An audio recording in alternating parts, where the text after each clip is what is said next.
जय श्री कृष्ण दोस्तों, life style with God में आपका स्वागत है। दोस्तों, यहाँ पर हम गीता के दूसरे अध्याय का अध्ययन कर रहे हैं।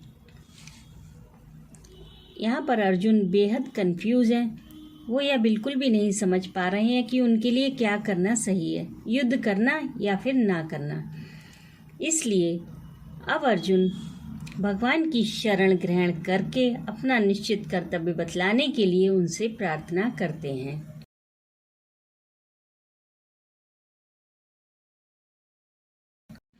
कार्पण्य दोषोपहत स्वभावा पृच्छामि त्वां धर्म सम्मूढ़ चेता यच्छेस्या निश्चितं ब्रूहि तन्मे शिष्यस्ते हम शाधिमां त्वां प्रपन्नम।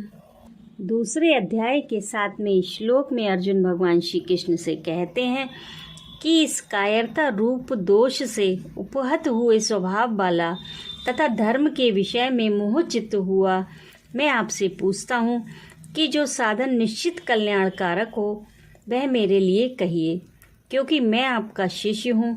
इसलिए आपके शरण हुए मुझे शिक्षा दीजिए। अब जानते हैं कि कार्पण्य दोष क्या है। अर्जुन ने अपने आप को उससे उपहत स्वभाव वाला क्यों कहा है। कृपण शब्द विभिन्न अर्थों में प्रयुक्त होता है। जिसके पास पर्याप्त धन है परंतु वह उसे खर्च नहीं करना चाहता, उस कंजूस को कृपण कहते हैं। मनुष्य जीवन का शास्त्र सम्मत लक्ष्य है कि भगवान के तत्व को जानकर उन्हें प्राप्त कर लेना।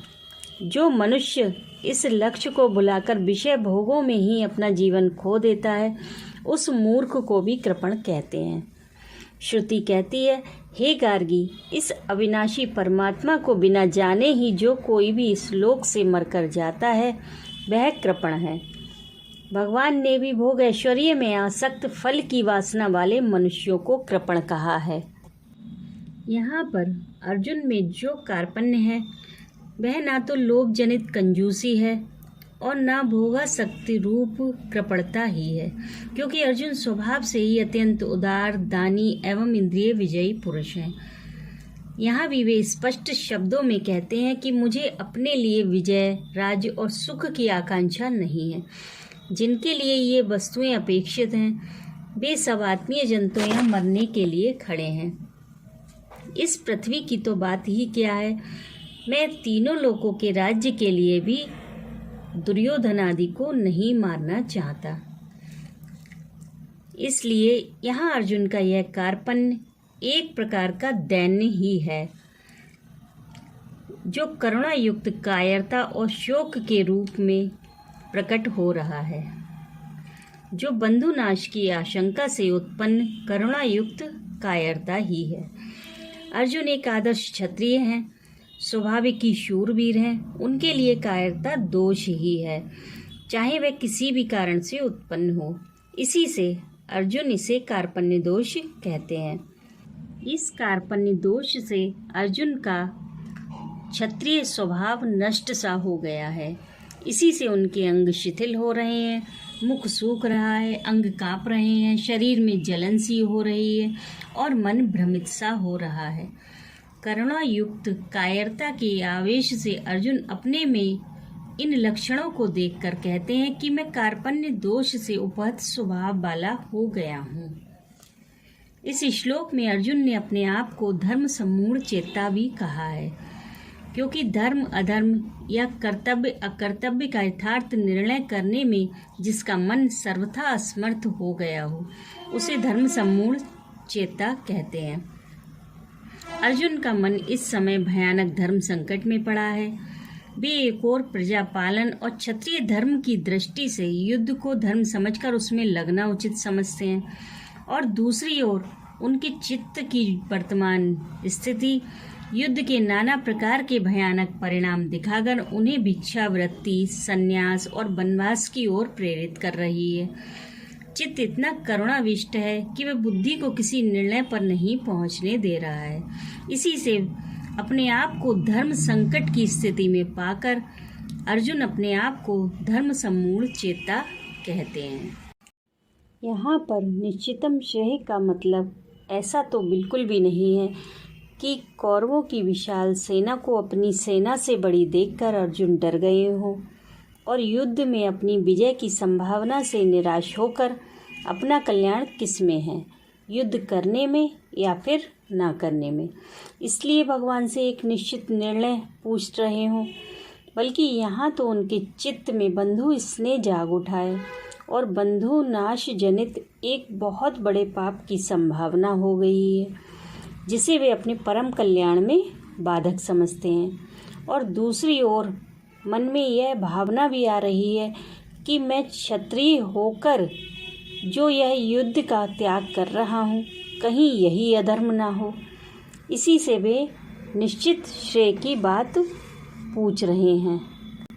उनका यह निश्चित श्रेय जय पराजय से संबंध नहीं रखता। इसका लक्ष्य भगवत प्राप्ति रूप परम कल्याण है। अर्जुन यह कहते हैं कि भगवान, मैं कर्तव्य का निर्णय करने में असमर्थ हूँ। आप ही निश्चित रूप से बतलाइए कि मेरे परम कल्याण का साधन कौन सा है। अब अर्जुन कहते हैं कि मैं आपका शिष्य हूँ, मुझ शरणागत को आप शिक्षा दीजिए। इस कथन से अर्जुन का भाव यह है कि अर्जुन भगवान श्री कृष्ण के प्रिय सखा थे। आध्यात्मिक तत्व की बात तो दूसरी हो सकती है, परंतु व्यवहार में अर्जुन के साथ भगवान का प्रायः सभी स्थलों पर बराबरी का ही संबंध था। खाने पीने, सोने, जाने आने में सभी जगह पर भगवान उनके साथ समान व्यवहार करते थे और भगवान के श्रेष्ठत्व के प्रति उनके मन में श्रद्धा होने पर भी और सम्मान होने पर भी अर्जुन उनके साथ बराबरी का ही व्यवहार करते थे। आज अर्जुन को अपनी ऐसी शोचनीय दशा देखकर यह अनुभव हो रहा है कि मैं इनसे बराबरी करने योग्य नहीं हूँ। बराबरी में केवल सलाह मिलती है, उपदेश नहीं मिलता, प्रेरणा होती है, बलपूर्वक अनुशासन नहीं होता। आज मेरा काम सलाह और प्रेरणा से नहीं चल सकता। मुझे तो गुरु की आवश्यकता है जो उपदेश करे और बलपूर्वक अनुशासन करके श्रेय के मार्ग पर लगा दे तथा मेरे शोक मोह को सर्वथा नष्ट करके मुझे परम कल्याण की प्राप्ति करवा दे। और श्री कृष्ण से बढ़कर गुरु मुझे कौन मिल सकता है।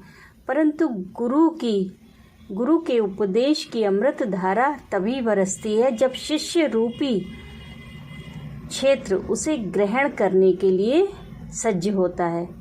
इसलिए अर्जुन कहते हैं, भगवान, मैं आपका शिष्य हूँ।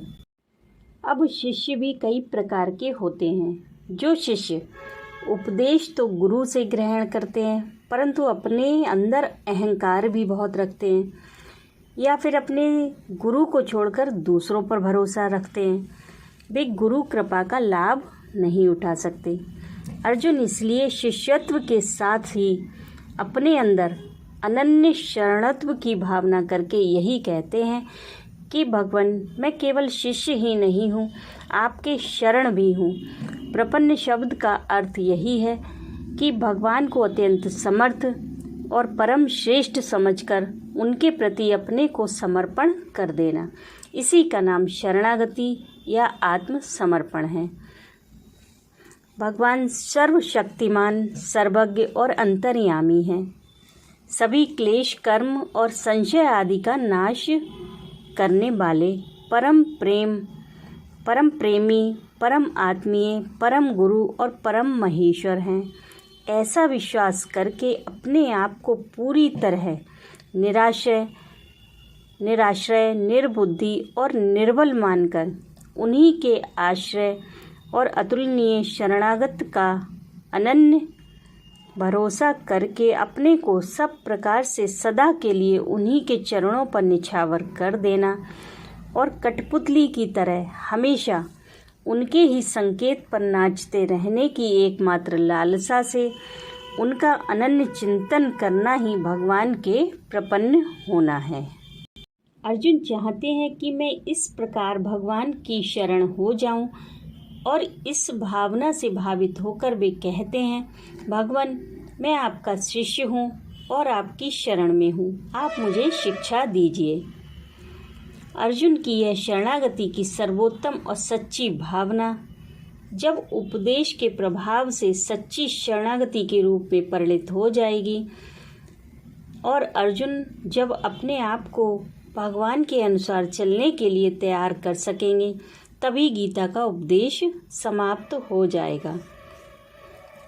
इसी श्लोक से गीता की साधना का आरंभ होता है।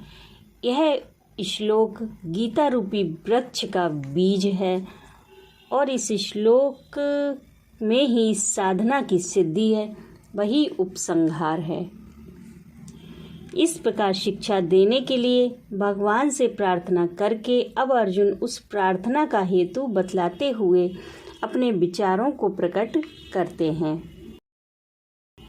नाहि प्रपश्यामि ममापनुद्य दच्यो कमुच्चोषणमिन्द्रियाणाम् अवाप्य भूमा वसपत्नमृद्धं राज्यं सुराणामपि चाधिपत्यम्।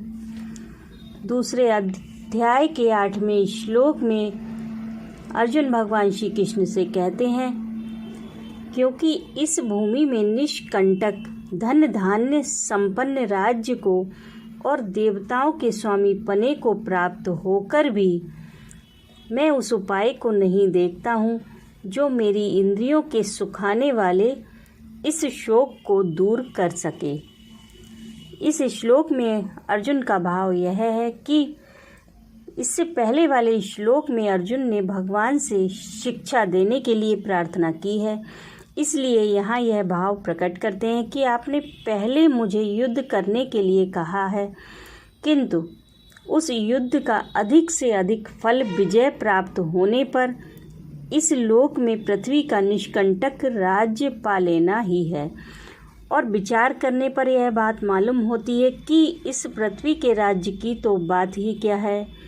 यदि मुझे देवताओं का आधिपत्य भी मिल जाए तो वह भी मेरे इस इंद्रियों को सुखा देने वाले शोक को दूर करने में समर्थ नहीं है। अतः मुझे कोई ऐसा निश्चित उपाय बतलाइए जो मेरी इंद्रियों को सुखाने वाले शोक को दूर करके मुझे सदा के लिए सुखी बना दे। राधे राधे।